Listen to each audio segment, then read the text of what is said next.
Hello বন্ধুরা, welcome to my channel. সেই আজকে রাত্রিবেলা 1টা পর্যন্ত বসে একটা ফেভারিট ওয়েব সিরিজ দেখতে দেখতে এত খিদে পেয়ে গিয়েছিলাম, ভাবলাম কলেজ স্টাইলে ম্যাগি বানাই। ব্যাস, বাড়িতে কিছু ভেজিটেবলস ছিল, ব্রকলি, পেঁয়াজ, গাজর, বাঁধাকপি যা ছিল সব, ক্যাপসিকাম ছিল কুচিয়ে।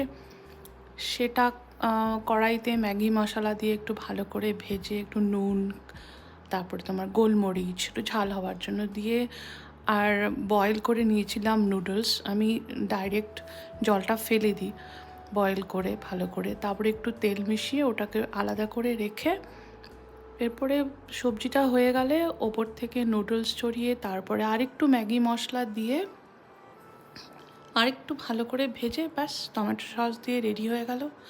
খাবার সময় এত সুন্দর গন্ধ বেরিয়েছিল, আমার বর ঘুমিয়েছিল, উঠে চলে এসছে। সেই আমাকে আবার ভাগ করে খেতে হলো, কি আর